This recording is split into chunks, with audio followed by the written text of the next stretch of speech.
नमस्कार मंडळी. आपल्या हिंदू संस्कृतीतील वटपौर्णिमा हा अत्यंत पवित्र, मंगलमय आणि श्रद्धेचा सण मानला जातो. या दिवशी विवाहित महिला आपल्या पतीच्या दीर्घ आयुष्य, उत्तम आरोग्य आणि सुखी संसारासाठी वटवृक्षाची पूजा करून व्रत करतात.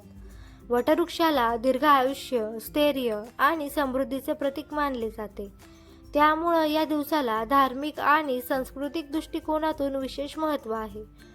परंतु केवळ पूजा आणि व्रत करणेच पुरेसे नसते. वास्तुशास्त्रानुसार या दिवशी काही महत्त्वाचे नियम पाळल्यास घरात सकारात्मक ऊर्जा वाढते, कुटुंबात सुखशांतीचे वातावरण निर्माण होते आणि समृद्धीची भावना दृढ होते, अशी पारंपरिक श्रद्धा आहे. आजच्या या व्हिडिओमध्ये आपण वटपौर्णिमेच्या दिवशी वास्तुशास्त्रानुसार पाळावेत असे 9 महत्त्वाचे नियम अतिशय सोप्या भाषेत जाणून घेणार आहोत. त्यामुळं व्हिडिओ शेवटपर्यंत नक्की बघा. नियम 1. ब्रह्ममुहूर्तावर उठून घराची स्वच्छता करा. वटपौर्णिमेच्या दिवशी शक्यतो सूर्योदयापूर्वी उठावे. घर, अंगण आणि देवघर स्वच्छ करून पवित्र वातावरण तयार करा. वास्तुशास्त्रानुसार स्वच्छ घरात सकारात्मक ऊर्जा अधिक प्रमाणात वावरते. मुख्य दरवाजासमोर सुंदर रांगोळी काढावी आणि उंबरठा स्वच्छ ठेवा. त्यामुळे घरात शुभ ऊर्जा प्रवेश करते. या दिवशी स्वच्छतेला विशेष महत्त्व दिले जाते. दुसरा नियम, देवघरात तुपाचा दिवा लावून दिवसाची सुरुवात करा. सकाळी स्नान केल्यानंतर सर्वप्रथम देवघरात तुपाचा दिवा लावा. दिव्याचा प्रकाश हा ज्ञान, समृद्धी आणि सकारात्मकतेचं प्रतीक मानला जातो. पूजा करताना मन शांत ठेवून देवाचे नामस्मरण करावे. दिवा लावल्यामुळे घरातील वातावरण प्रसन्न राहते आणि दिवसभर चांगली ऊर्जा मिळते. 3. वटवृक्षाची श्रद्धेने आणि पूर्ण विधीने पूजा करा.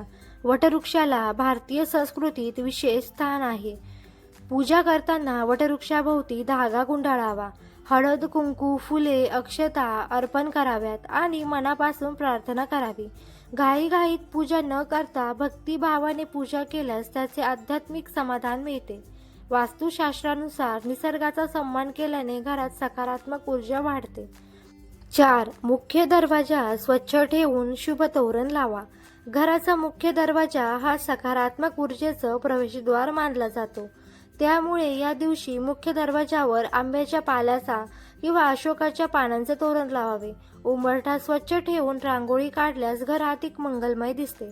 यामुळे घरात आनंद, उत्साह आणि शुभ वातावरण निर्माण होते. 5. घरात वादविवाद, राग आणि कटू बोलणे टाळा. वास्तुशास्त्रानुसार घरातील वातावरण शांत असणे खूप महत्त्वाचे आहे. वटपौर्णिमेच्या दिवशी कोणाशीही भांडण करू नये किंवा कटू शब्द वापरू नयेत. घरातील सर्व सदस्यांनी प्रेमाने आणि आदराने वागावे. शांत वातावरणामुळे मानसिक समाधान मिळते आणि कुटुंबातील नातेसंबंध अधिक दृढ होतात. 6. दान, अन्नदान आणि गरजूंना मदत करा. या दिवशी आपल्या क्षमतेनुसार गरजू व्यक्तींना अन्न, फळे, कपडे किंवा इतर आवश्यक वस्तू दान कराव्यात. दान हे केवळ धार्मिक कार्य नसून समाजाप्रती असलेली जबाबदारीही आहे. निस्वार्थ भावनेने केलेले दान मनाला समाधान देते आणि चांगल्या संस्कारांची जाणीव करते. 7. घरात तुळशीची पूजा करून संध्याकाळी दिवा लावा. संध्याकाळी तुळशीसमोर किंवा देवघरात दिवा लावून प्रार्थना करावी. तुळस ही पवित्र मानली जाते. दिवा लावल्यामुळे घरातील वातावरण शांत आणि प्रसन्न राहते. संध्याकाळच्या वेळी काही क्षण देवाचे नामस्मरण केल्याने मनातील तणाव कमी होण्यास मदत होते. 8. स्वयंपाकघर स्वच्छ ठेवा आणि अन्नाचा आदर करा. स्वयंपाकघर हे घरातील महत्त्वाचे स्थान आहे. या दिवशी स्वच्छतेकडे विशेष लक्ष द्यावे. अन्न वाया घालवू नये आणि देवाला नैवेद्य दाखवूनच भोजन करावे. अन्नाचा आदर करणे ही आपल्या संस्कृतीची परंपरा आहे. स्वच्छ आणि नीटनेटके स्वयंपाकघर घरातील सकारात्मकतेचं प्रतीक आहे. 9. दिवसाची सांगता देवाचे नामस्मरण आणि कुटुंबासोबत प्रार्थना करून करा. वटपौर्णिमेच्या दिवशी रात्री झोपण्यापूर्वी काही मिनिटे देवाचे नामस्मरण करावे.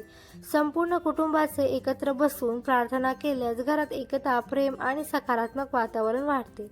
दिवसभर केलेल्या चांगल्या कामाबद्दल देवाचे आभार माना आणि सर्वांच्या सुखसमृद्धीसाठी प्रार्थना करा. अशा प्रकारे दिवसाची सांगता केल्याने मनाला शांती मिळते आणि सकारात्मक विचारांची वाढ होते. वटपौर्णिमा हा केवळ एक सण नाही, तर श्रद्धा, प्रेम, निष्ठा आणि कुटुंबाच्या मंगल कामनेचा पवित्र उत्सव. या दिवशी वास्तुशास्त्रानुसार सांगितलेले नियम श्रद्धेने आणि आपल्या परंपरेचा आदर ठेवून पाळण्याचा प्रयत्न करा. लक्षात ठेवा, चांगले विचार, स्वच्छता, शांतता आणि देवावरील श्रद्धा हीच खऱ्या अर्थाने घरात सकारात्मक वातावरण निर्माण करण्याची गुरुकिल्ली आहे.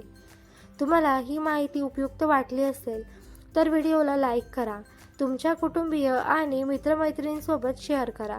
अशा धर्म, वास्तुशास्त्र आणि उपयुक्त माहितीचे व्हिडिओ पाहण्यासाठी आपल्या चॅनलला सबस्क्राईब करा. नवीन व्हिडिओची सूचना मिळवण्यासाठी बेल आयकॉन नक्की दाबा. धन्यवाद. श्री स्वामी समर्थ.